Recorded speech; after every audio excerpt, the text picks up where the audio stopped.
Oke, jadi mari kita coba bahas lagi mengenai serialnya dari Classroom of the Elite. Dan kali ini tuh sendiri masih mengenai volume pertama pada tahun ketiganya. Spoiler ya tentu aja, video kali ini tuh sendiri bakalan jadi video spoiler. Jadi jika kalian itu tidak keberatan, yuk mari kita coba lanjutkan. Nah, jadi pada video kali ini kita mulai masuk ya ke bagian prolog untuk volume pertama pada tahun ketiganya itu sendiri, di mana pada bagian prolog tersebut itu sendiri berbunyi seperti ini. Judulnya, Akhir dari Kehidupan Sehari-hari. Nah, pada prolog ini sudut pandang ada pada karakter Horikita Suzune ya, di mana Horikita menekankan rasa antusiasnya di dalam dirinya dan tiba di sekolah sedikit lebih awal daripada yang biasanya. Saat menaiki tangga yang masih terasa asing bagi si Horikita, akhirnya Horikita mencapai lantai tempat ruang kelas tahun ketiganya itu berada. Tak lama kemudian Horikita melihat sebuah ruangan dengan tanda bertuliskan kelas 3A. Ya, Horikita berhenti sejenak dan menatap tanda papan kelas barunya tersebut, di mana Horikita berkata, "Akhirnya kita sampai," ucap si Horikita. Dimana meskipun masih terasa tidak sepenuhnya nyata gitu kan, Horikita tuh tahu bahwa segala sesuatu yang terjadi di hadapannya bukanlah sebuah mimpi. Dari kelas 1D hingga menuju ke kelas 3A. Dan ada banyak momen penuh kebahagiaan, tetapi juga ada beberapa kenangan menyakitkan yang tidak boleh dilupakan sama si Horikita. Jalan yang telah dilalui semua orang sama sekali tidaklah mudah. Ada Yamauchi, Sakura dan juga Meizuno. Tanpa pengorbanan mereka bertiga, Horikita tidak akan pernah bisa mencapai sejauh ini. Ya, Horikita tidak akan pernah melupakan hal tersebut. Saat mengingat kembali hari-hari di awal sekolahnya, Horikita tidak memiliki tujuan yang jelas banget. Hanya datang dan mengikuti jejak dari sang kakak. Namun ya, jarak di antara mereka tuh tetap saja tidak berubah. Manabu selalu menyambut Horikita dengan sikap dinginnya dan acuh tak acuh. Ya, meskipun begitu, seiring berjalannya waktu di sekolah, Horikita mulai memahami perasaan sebenarnya dari sang kakak. Seseorang yang tidak bisa begitu saja menyangkal potensinya sendiri gitu kan, dimana hanya mengejar bayangan dari sang kakak saja itu tidaklah cukup bagi si Horikita. Makanya Horikita bergabung ke dalam OSIS dan bahkan memberikan pidato dalam upacara pembukaan. Ya, Horikita berjalan di jalan yang bahkan sulit untuk dia percayai sendiri, di mana Horikita juga tidak boleh melupakan peran penting yang dimainkan oleh Ayano Koji. Ya, jika Ayano tidak ada di kelasnya si Horikita, Horikita yakin kalau ia tidak akan bisa menjadi orang seperti yang sekarang ini. Mungkin Horikita akan tetap menjadi seseorang yang lebih kekanak-kanakan, lebih canggung, dan bahkan lebih sulit untuk terhubung dengan orang-orang lain. Meskipun terkadang sikapnya si Ayano yang benar-benar membingungkan si Horikita gitu. Ya, Horikita selalu merasa bingung dengan apa yang dilakukan si Ayano, di mana Ayano juga terlihat aneh di matanya si Horikita. Namun ya, dalam caranya si Ayano Koji itu sendiri ya dalam menyelesaikan masalah adalah bentuk dari pesonanya si Ayano di matanya si Horikita.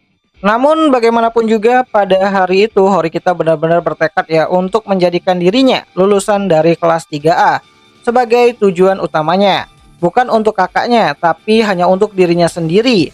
Ya, untuk setiap dari anak-anak kelasnya yang kini di kelas 3A, Horikita percaya bersama dengan Ayano Koji memimpin jalannya kelas bersama-sama dalam suka maupun duka. Dan itulah makna dari kelas 3A bagi si Horikita. Dan Horikita sadar kalau hal itu adalah tujuan yang tidak bisa dicapai sendirian.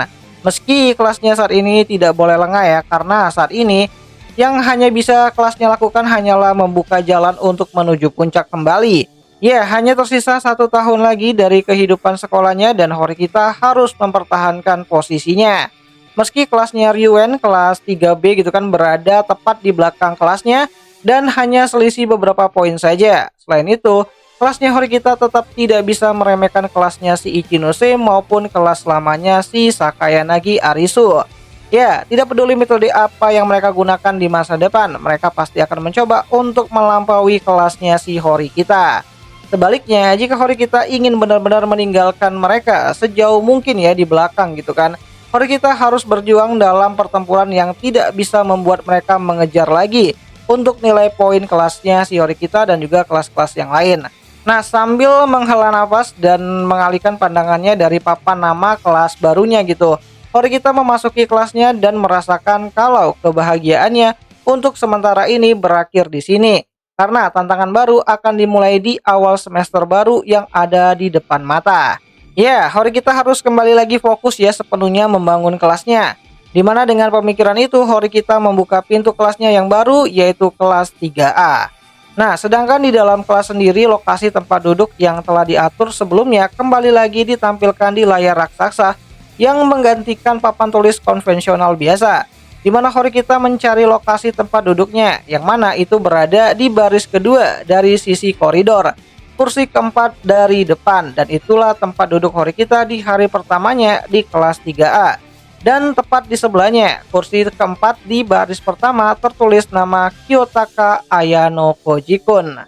Dan Horikita berbisik sambil berkata, lagi-lagi aku berakhir duduk di sebelahnya. Nah, meskipun pengaturan tempat duduk telah berubah drastis ya dari 2 tahun yang lalu, namun Ayano dan Horikita juga masih bertetanggaan seperti biasanya. Bahkan jika mereka harus segera bertukar tempat duduk lagi, Horikita tidak keberatan dengan kebetulan seperti ini. Ya, Horikita duduk kembali di kursinya sambil diam-diam terhibur oleh pengulangan kecil ini seperti sebuah takdir gitu. Duduk kembali di sebelahnya si Ayano Koji. Dimana Horikita berpikir karena dia datang terlalu awal ya, makanya dia nggak bisa lihat Ayano Koji. Dan berpikir bahwa Ayano Koji masih belum juga datang. Dimana Horikita telah tidak sabar gitu kan melihat reaksinya dari si Ayano. Kalau Ayano tahu kalau tempat duduknya itu kembali lagi bersebelahan dengan tempat duduknya si Horikita. Ya, melalui jendela di kelasnya si Horikita ya, Horikita tuh menatap jauh keluar gitu kan. Horikita tuh menatap pemandangan di luar kelas. Di mana Horikita mulai berpikir kalau baik saat menjadi siswa tahun pertama maupun tahun kedua, pemandangan itu selalu tampak sedikit berbeda.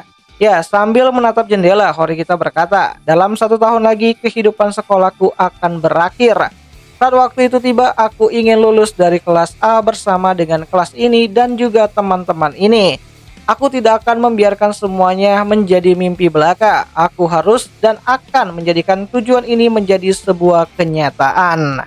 Ya, jadi kurang lebih itulah isi dari prolog untuk volume pertama pada adaptasi light novel untuk tahun ketiga dari Classroom of the Elite itu sendiri. Yang mana untuk volume resminya sendiri baru akan rilis nanti di tanggal 24 Maret 2025. Ya, setelah acara dari event Anime Japan 2025 berlangsung di minggu depan, dan ini bakalan menarik banget sih harusnya. Dan ya itu aja lah dulu mengenai pembahasan kali ini, dan jika kalian suka dengan pembahasan ini, kalian bisa tulis di kolom komentar, bang lanjut bang, nanti akan aku coba lanjutin ke bagian chapter satunya, karena masih ada bagian chapter satunya yang dipublish dalam bentuk trial rate-nya sendiri. Jadi ya kita coba aja gitu kan bahas gitu. So, akhir kata itu aja lah dulu mengenai pembahasan kali ini, dan jika ada yang salah aku minta maaf, dan sampai jumpa di pembahasan anime lainnya. Jani.